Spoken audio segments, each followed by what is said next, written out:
प्रिय विद्यार्थियों, नमो नमः। आज है रविवार और रविवार को हम सुनते हैं श्री विष्णुदत्त शर्मा जी द्वारा लिखी गई पंचतंत्र की कहानियां पुस्तक में से एक कहानी।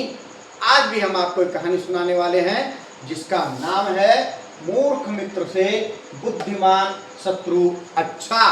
तो इस कहानी की ओर बढ़ें उससे पहले यदि आपने अभी तक संस्कृत शिक्षा चैनल को सब्सक्राइब नहीं किया है तो सब्सक्राइब कर लीजिएगा और साथ ही बेल आइकन का बटन अवश्य दबाइएगा ताकि भविष्य में आने वाली सभी वीडियो का नोटिफिकेशन आपको प्राप्त हो सके।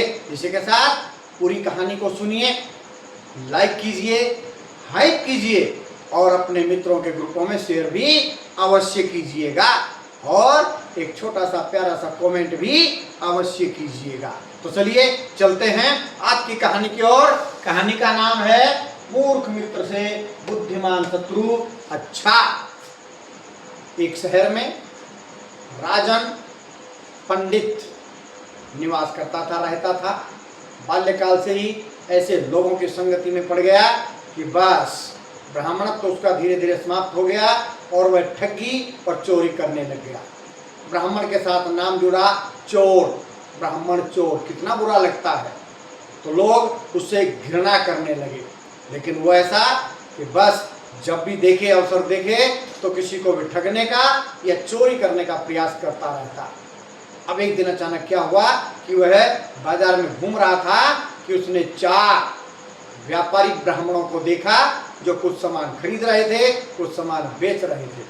और जैसे ही वो सब खरीद बेच उसने कर ली और उसने देखा कि इनके पास तो बहुत माल है, बहुत सोना चांदी जेवर इत्यादि भी है, तो उसने सोचा, अपने मन में विचार करने लगा कि किस प्रकार से मैं इनको ठगूं या इनके माल को हड़प लूं, कैसे हड़पूं। ऐसा विचार करके ब्राह्मण जैसे जैसे आगे बढ़े वह सामने से एकदम उनके नजदीक आते आते एकदम नजदीक जब पहुंच गया तो उन ब्राह्मणों में से एक ब्राह्मण ने कहा, अरे तुम कौन हो और क्या करना चाहते हो? ब्राह्मण तो था ही राजन पंडित। उसने कहा, अरे भाई क्या बात करते हो, आप ब्राह्मण को भी नहीं समझ रहे हो, अपने जाति बंधु को भी नहीं जान पा रहे हो। इतना कहना था कि उसने 2-4 गीता के श्लोक और 2-4 वेदों के मंत्र उनके सामने कह डाले। चारों ब्राह्मण जो है उससे बड़े प्रभावित हुए।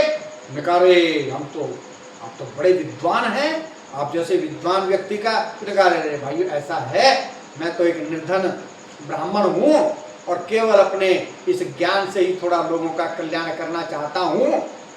इतना कह करके उसने ब्राह्मणों की ओर देखा। वो चाहता था कि किसी प्रकार से कहीं भी, हाँ तुम भी मेरे साथ रहो, बस लोगों में धर्म का ज्ञान का प्रचार करना चाहता हूँ। यदि आप लोग, इतना कहना ही था तो चारों ब्राह्मण एक साथ बोले, अरे रे रे रे रे, ऐसा विद्वान हमारे साथ रहेगा तो कहना ही क्या है, अति उत्तम अति उत्तम। चलिए आप हमारे साथ चलिए, हम दूसरे शहर में व्यापार करने के लिए जा रहे हैं। बस राजन तो खुश हुआ, प्रसन्न हुआ और चल पड़ा उनके साथ। मन में विचार कर रहा है, मार्ग में जहाँ कहीं भी अवसर मिलेगा मैं इनके धन को चुरा लूंगा, या अगर ये ऐसे नहीं माने तो किसी खाद्य पदार्थ में जहर मिला करके इनको मार डालूंगा और इनका सारा धन छीन करके मैं अमीर बन जाऊंगा और उसके बाद फिर मौज ही मौज होगी मेरी। मैं बड़ी खुशी से अपने दिनों को व्यतीत करूंगा। अभी कुछ दूर आगे निकले थे कि अचानक गांव के पास से जब गुजरे तो कुछ सातिर चोर लठ लेकर के आ गए उनके सामने। अब राजन पंडित सोच रहा है, तू चला था इनका धन चुराने, ये सामने से आ गए, अब तो साली मृत्यु होने वाली है, लगता है मौत सामने खड़ी है, अब क्या किया जाए।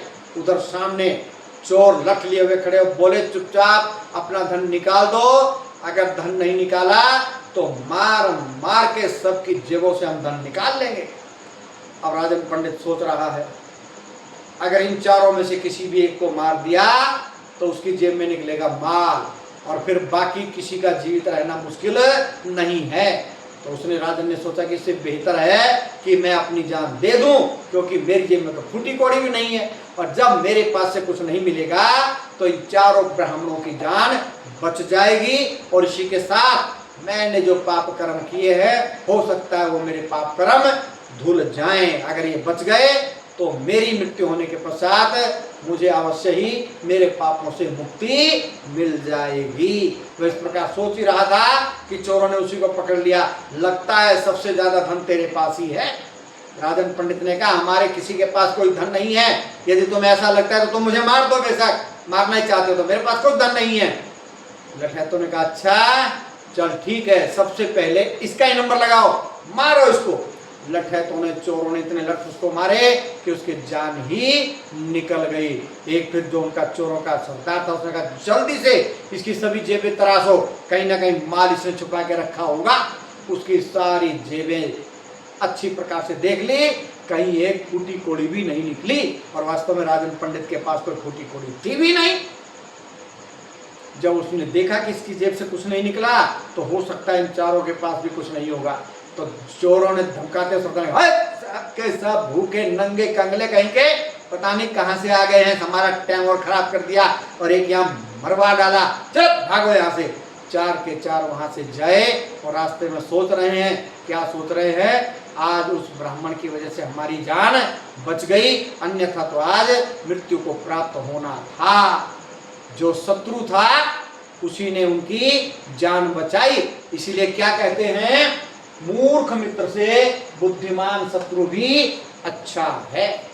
तो वह बुद्धिमान था राजन पंडित, जिसके बदौलत वो चार के चार बच गए। तो इसीलिए मूर्ख मित्र कभी मत बनाएं, और इससे बेहतर है कि बुद्धिमान शत्रु हो, वही समय पर काम आ सकता है और आएगा। तो आज के लिए इतनी ही। आपको कहानी कैसी लगी कमेंट बॉक्स में लिखिएगा।